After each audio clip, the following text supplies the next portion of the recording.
तो जैसा कि सराउंडिंग द हेवन के लास्ट एपिसोड में हम लोगों ने देखा, इरफान जिया की कैद से बचकर इस सीनियर के साथ मिलने के लिए आ जाता है, जहां पर उसकी मुलाकात दोबारा से इस सीनियर की जूनियर की सिस्टर के साथ हो जाती है। लेकिन ये सब बस एक इल्यूजन था, जिसके बारे में जब सीनियर को पता चलता है तब वो थोड़ा सा गुस्से में आ जाता है और वो अपनी एनर्जी को रिलीज करने लगता है, जिसकी वजह से माउंटेन में क्रैक आ जाते हैं और वो इस माउंटेन के अंदर में चला जाता है और इसके पीछे पीछे में इरफान भी जा रहा था। और अब आगे तो इस एपिसोड की शुरुआत में इरफान इस माउंटेन के अंदर में जा रहा था और वो इस एल्डर को चारों तरफ ढूंढ रहा था, लेकिन इस एल्डर का यहाँ पर कोई भी पता नहीं चलता है। इसलिए इरफान इस माउंटेन के और भी ज्यादा अंदर जाने लगता है, जहाँ पर एक सीक्रेट डोर होता है, जिसे देखने के बाद इरफान थोड़ा सा शॉक हो जाता है और वो बोलता है इस माउंटेन के अंदर में एक सीक्रेट डोर है, और वो ये बोलकर इस बैरियर को टच कर देता है, जिसकी वजह से यह बैरियर यहाँ पर डिसअपेयर हो जाता है, जिसके अंदर में एक केव अपेयर हो जाता है। इस चीज को देखकर इरफान बोलता है आखिरकार यह जगह कौन सी है जो कि इतनी ज्यादा सीक्रेट है, जिसके बारे में आज तक किसी को भी पता नहीं चला है। और वो यह बोलकर इस केव के अंदर में जाने लगता है, जहाँ पर हम लोगों को इस सीनियर को दिखाया जाता है जो कि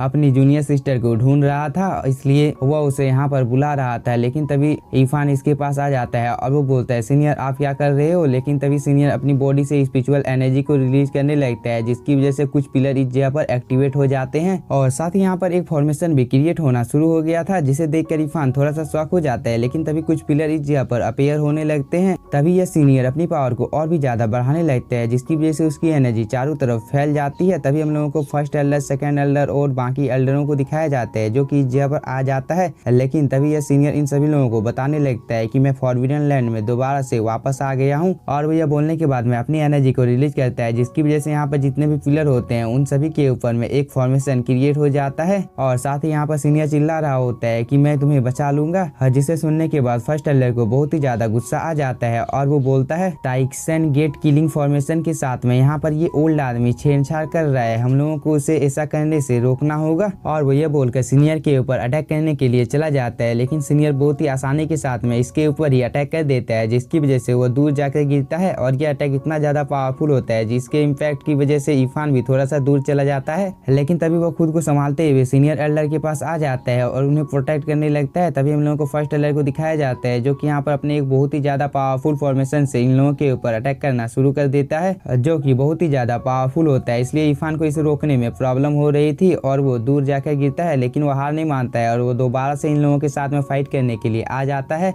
और वो यहाँ पर फर्स्ट एल्डर को समझाने लगता है कि आप सीनियर को कुछ भी मत कीजिए, नहीं तो इसकी वजह से यहाँ पर बहुत ही बड़ा खतरा आ सकता है। लेकिन फर्स्ट एल्डर इरफान की कोई भी बात को नहीं सुनता है और वो इरफान के ऊपर ही अपने मल्टीपल स्वॉर्ड फॉर्मेशन से हमला कर देता है, जिसे इरफान डॉज करके अपनी जान को बचाकर इस जगह से भागने लगता है। तभी हम लोगों को सीनियर को दिखाया जाता है जो कि यहाँ पर एक फॉर्मेशन को क्रिएट कर रहा था और इसने इस चीज को सक्सेसफुली क्रिएट भी कर लिया होता है, जिसकी वजह से इस जगह पर एक सीक्रेट डोर अपेयर होने लगता है और साथ ही बहुत सारे टेलीपोर्टेशन अरे भी इस जगह पर अपेयर हो जाते हैं। इन सब चीजों को देखने के बाद सीनियर बोलता है जूनियर सिस्टर तुम मेरा इंतजार करना, मैं बहुत ही जल्द तुम्हारे पास आने वाला हूँ। और वो ये बोलने के बाद में इस टेलीपोर्टेशन अरे की ओर देखने लगता है। लेकिन तभी फर्स्ट एल्डर बोलता है मैं तुम्हें इस टेलीपोर्टेशन अरे के अंदर में नहीं जाने दूंगा, क्योंकि तुमने यहाँ पर बहुत ही ज्यादा तबाही मचाई है। और वो ये बोलकर इरफान को भी कैद कर लेता है और साथ ही उसने यहाँ पर एक बहुत ही ज्यादा पावरफुल फॉर्मेशन भी क्रिएट कर लिया होता है, जिसकी वजह से यहाँ पर जितने भी टेलीपोर्टेशन अरे होते हैं वह एक एक कर डिसअपेयर होने लगता है, जिसे देखकर सीनियर को थोड़ा सा गुस्सा आ जाता है और वो बोलता है आखिरकार तुम लोग ऐसा क्यों कर रहे हो, क्योंकि मैं तो पास्ट में जाकर अपनी जूनियर सिस्टर को बचाना चाहता हूँ। और वो ये बोलकर दोबारा से अपनी पावर का यूज करने लगता है, जिसकी वजह से एक पिलर दोबारा से अपेयर हो जाता है और एक टेलीपोर्टेशन अरे भी इसके अंदर में अपेयर होने लगता है।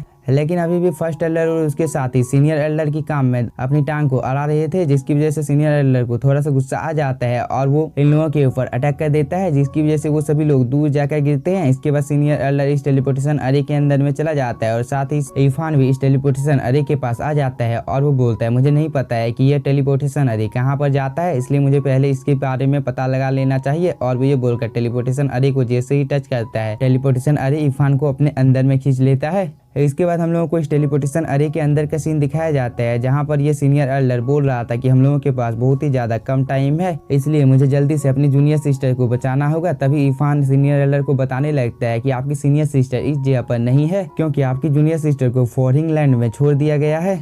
और साथ ही सीनियर कि आप मुझे बता सकते हो कि आपने यहाँ पर वॉइस सूत्रा को कैसे यूज किया है, क्योंकि मुझे इसकी बहुत ही ज्यादा जरूरत है। क्या आप मुझे इस चीज को सिखा सकते हो? इस पर सीनियर एल्डर बोलता है तुम इस जगह से बाहर जा सकते हो। इस पर इरफान बोलता है सीनियर आप क्या बोल रहे हो, मुझे कुछ भी सुनाई नहीं दे रहा है। और वो ये बोलकर सीनियर एल्डर के पास आ जाता है। तभी सीनियर एल्डर इरफान को बताने लगता है कि तुम पास्ट में किसके लिए जाना चाहते हो, क्योंकि मेरी जूनियर सिस्टर तो मर चुकी है। और वो ये बोलकर यहाँ पर बहुत ही ज्यादा रोने लगता है। और साथ ही सीनियर के माइंड से बहुत सारे टेंटिकल भी निकल रहे होते हैं, जिसे देखकर इरफान बोलता है आखिरकार यह चीज क्या है। और वो ये बोलकर सीनियर के पास जाने लगता है, लेकिन तभी सीनियर एक ककून के अंदर में कैद हो जाता है, जिसे देखकर इरफान बोलता है ये तो डिवाइन पावर है जिसे मैं कभी भी एक्सप्लेन नहीं कर सकता हूँ। तभी इस ककून के अंदर से बहुत ही अमाउंट में स्पिरिचुअल एनर्जी बाहर निकलने लगती है, जिसकी वजह से इरफान दूर जाने लगता है। इस चीज को देखकर इरफान बोलता है जल्दी से जल्दी मुझे इस जगह से बाहर निकलने का रास्ता सोचना होगा, नहीं तो मैं इसी जगह पर मारा जाऊंगा। इधर इस ककून में कुछ हलचल होने लगती है और वो इस जगह पर चारों तरफ घूमने लगता है, जिसे देखकर इरफान और भी ज्यादा शॉक हो जाता है, क्योंकि सीनियर के ककून की वजह से यहाँ पर एक स्पेस पोर्टल क्रिएट हो गया होता है, जिसके अंदर में सीनियर और इरफान दोनों ही जाने वाले होते हैं। लेकिन तभी सीनियर अपनी पावर का यूज करने लगता है, जिसकी वजह से इरफान इस जगह पर रुक जाता है। लेकिन सीनियर की भी पावर थोड़ी सी घट गई होती है, जिसकी वजह से इरफान और सीनियर इस पोर्टल के अंदर में चले जाते हैं। तभी यह सीन यहीं पर कट होता है। हम लोगों को नॉर्मल वर्ल्ड का सीन दिखाया जाता है, जहां पर ये लोग बहुत ही तेजी के साथ में नीचे की ओर गिर रहे होते हैं, जिसे देखकर एल्डर जी थोड़ा सा शॉक होता है और वो बोलता है ये तो स्पेस बैरियर था, आखिरकार कोई यहाँ पर डिवाइन सूत्रा का यूज कैसे कर सकता है। मुझे इस आदमी को किसी तरह करके भी ढूंढना होगा, क्योंकि स्पेस में क्रैक तो सिर्फ इसी की वजह से आता है। मुझे लगता है ये लोग अपने काम में असफल हो गए हैं, इसीलिए ये लोग इतनी तेजी के साथ में नीचे की ओर गिर रहे हैं। इधर हम इस ककून को देखते हैं, जो कि बहुत ही तेजी के साथ में जाकर एक माउंटेन के साथ टकरा जाता है, जिसकी वजह से यह माउंटेन एक ही झटके में डिस्ट्रॉय हो जाता है। और सीनियर के ककून के अंदर से बहुत ही अमाउंट में स्पिरिचुअल एनर्जी निकल रही होती है, जिसे दूर से जिया भी देख लेती है और वो बोलती है ये तो डिवाइन सूत्रा का एनर्जी है, आखिरकार ये किस जगह से आ रही है। और वो ये बोलकर इस एनर्जी का पीछा करने लगती है। लेकिन तभी इसके सामने अचानक से एक इनविजिबल सील आ जाता है, जिसमें जिया टकरा जाती है, जिसकी वजह से वो नीचे गिर जाती है और उसे बहुत ही ज्यादा गुस्सा आ रहा था। और साथ ही वो बहुत ही ज्यादा शॉक भी होती है, क्योंकि इनविजिबल सील को कोई पावरफुल कल्टीवेटर ही क्रिएट कर सकता है। इधर हम इरफान को देखते हैं, जो कि सीधे आकर जिया के पास गिरती है और इसकी हालत बहुत ही ज्यादा खराब होती है। इस चीज को देखकर जिया बहुत ही ज्यादा परेशान हो जाती है और वो इसके घावों को ठीक करने की कोशिश करने लगती है। और वो कुछ देर मेहनत करने के बाद वह इरफान के सभी घावों को ठीक कर देती है और इसके धड़कन को वो चेक करने लगती है, जिससे उसे पता चलता है कि इरफान का तो धड़कन चल ही नहीं रहा है, जिसकी वजह से वो बहुत ही ज्यादा डर जाती है। और वो इरफान को बोलने लगती है कि तुम मर नहीं सकते हो, क्योंकि मैंने तुम्हें इसी जगह पर रहने के लिए बोला था, क्योंकि मुझे पता था कि इस जगह पर बहुत ही ज्यादा खतरा है, लेकिन तुम किसी की भी नहीं सुनते हो। और साथ ही तुमने मुझसे वादा किया था कि तुम मुझे और भी बहुत चीजों के बारे में बताओगे, जिनके बारे में मुझे नहीं पता है। और वो यह बोलकर बहुत ही ज्यादा इमोशनल हो जाती है। और साथ ही उसने यहाँ पर इरफान को भी हील करना शुरू कर दिया था, क्योंकि जिया को अभी भी लग रहा था कि वो इरफान को बचा सकती है, लेकिन उसे भी मन में कहीं ना कहीं पता था कि इरफान मर गया है। लेकिन वो यहाँ पर हार नहीं मानती है और वो अपनी स्पिरिचुअल एनर्जी को इरफान के अंदर में डालने लगती है, जिसकी वजह से कुछ देर तक यहाँ पर ये प्रोसेस ऐसा ही चलते रहता है। लेकिन इरफान होश में नहीं आता है, जिसकी वजह से जिया बहुत ही ज्यादा रोने लगती है।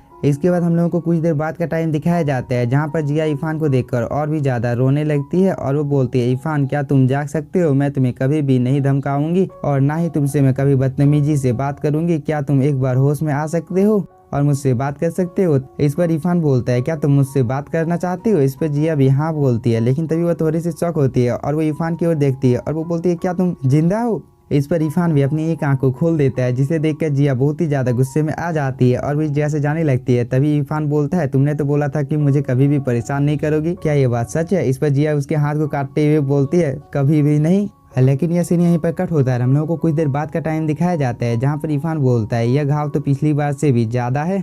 तभी जिया इरफान को धमकाते हुए बोलती है अगर तुमने फ्यूचर में कभी ऐसा नौटंकी मेरे साथ दोबारा करने की कोशिश की तो मैं खुद तुम्हें अपने हाथों से जान से मार डालूंगी। इस पर इरफान भी जिया को हाँ बोलता है, लेकिन यह सीन यहीं पर कट होता है। हम लोगों को कुछ देर बाद का टाइम दिखाया जाता है, जहाँ पर जिया इरफान को बोल रही थी अभी अभी जो स्काई में क्रैक पड़ा था, क्या इस चीज से तुम्हारा कोई लेना देना है। इस पर इरफान जिया को कुछ उल्टी सीधी बातें बताने लगता है, जिसकी वजह से जिया को थोड़ा सा गुस्सा आ जाता है और वो इरफान को बताने लगते हैं कि तुम मुझसे झूठ बोल रहे हो ना। लेकिन तभी एल्डर ली इस जगह पर आ जाता है, जिसे देखकर इरफान और जिया इसे ग्रीट करते हैं। इस पर एल्डर ली इन दोनों को बताने लगता है कि ह्यूमन का जो सीक्रेट प्लेस था उसे किसी ने डिस्ट्रॉय कर दिया है और मुझे शक है कि इस चीज के पीछे में जरूरी इरफान का कुछ लेना देना है। इस पर इरफान बोलता है एल्डर ली शायद आपको कोई गलतफहमी हो गई है। इधर हम लोग सीनियर के ककून को देखते हैं जिसके पास कुछ एल्डर आ गए होते हैं और वो लोग इस ककून के बारे में बात करने लगते हैं कि ये कितना ज्यादा ग्लो कर रहा है। और साथ ही मुझे लगता है कि इस ककून के अंदर में जरूरी कोई सो रहा है, तभी यह ककून एक्टिवेट हो जाता है और उसमें एक पैटर्न अपेयर हो जाता है, जिसे देखकर ये एल्डर बताने लगता है कि यह तो होली लैंड का सीक्रेट पैटर्न है।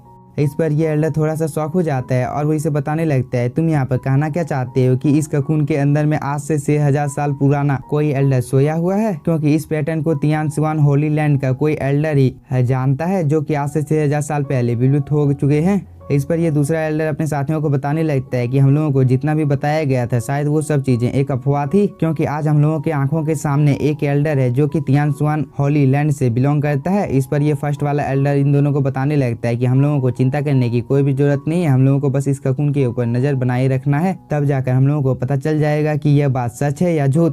इधर हम एल्डर जी होंग को देखते हैं जो कि यहाँ पर आ जाता है। इसे देखने के बाद सभी एल्डर इसे ग्रीट करते हैं। तभी एल्डर जी होंग इन सभी लोगों को बताने लगता है कि तुम में से कोई भी इस ककून को नुकसान पहुंचाने की कोशिश नहीं करेगा, क्योंकि अब से यह ककून मेरे अंडर में आता है। इस बात को सुनकर ये फर्स्ट एल्डर एल्डर जी होंग को बताने लगता है कि तुम आखिरकार बोलना क्या चाहते हो। इस पर एल्डर जी होंग बोलता है, मेरा मकसद तो साफ है, मेरे और इस ककून के बीच में जो कोई भी आएगा मैं उसे जान से मार डालूंगा, इसलिए तुम लोगों के लिए अच्छा यही होगा कि तुम लोग इस जगह से चले जाओ। इस पर ये सभी लोग भी राजी हो जाते हैं और वो लोग एक एक करके इस जगह से चले जाते हैं, क्योंकि इनमें से सभी को पता है कि एल्डर जी होंग कितना ज्यादा पावरफुल है और इनमें से कोई भी एल्डर जी होंग के साथ फाइट करके जीत नहीं सकता है। इसलिए इन लोगों को यहाँ से चले जाना ही बेहतर लगा और इन सब लोगों को यहाँ से जाते हुए इरफान और उसके साथी भी देख रहे होते हैं। तभी जिया बोलती है, ये लोग तो मेरे जी फैमिली के मेंबर हैं, आखिरकार ये लोग इस जगह पर क्या कर रहे हैं। तभी एल्डर जी इन लोगों को बताने लगता है कि इस जगह पर 3 सबसे ज्यादा पावरफुल फैमिली आ चुकी है, जिसे सुनने के बाद जिया थोड़ी सी एक्साइटेड हो जाती है और वो बोलते हैं, ये तो हम लोगों के लिए बहुत ही ज्यादा अच्छा होने वाला है कि हम लोग 3 मेजर फैमिली की फाइट को देख सकते हैं। और वो ये बोलकर इरफान को लेकर जाने लगती है, लेकिन तभी एल्डर जी इरफान को बोलता है, मैं तुमसे आखिरी बार पूछ रहा हूँ, क्या तुम ह्यूमन में मौजूद थे? अगर तुम इस जगह पर मौजूद थे तो तुम्हारे लिए बहुत ही ज्यादा खतरा आने वाला है, क्योंकि ताई सुमानमैन सेक्ट ये सभी लोग तुम्हें जान से मारने की कोशिश करेंगे। इसलिए इरफान तुम्हारे लिए अच्छा ये होगा कि तुम इसी जगह पर फिलहाल रहो, तुम उस जगह पर मत जाना, नहीं तो इसकी वजह से तुम्हें बहुत ही ज्यादा मुसीबत का सामना करना पड़ सकता है। इस पर इरफान बोलता है, मैं इस जगह पर बैठकर इन सब चीजों को होते हुए नहीं देख सकता हूँ, मैं भी इस फाइट में हिस्सा लेने के लिए जा रहा हूँ। तभी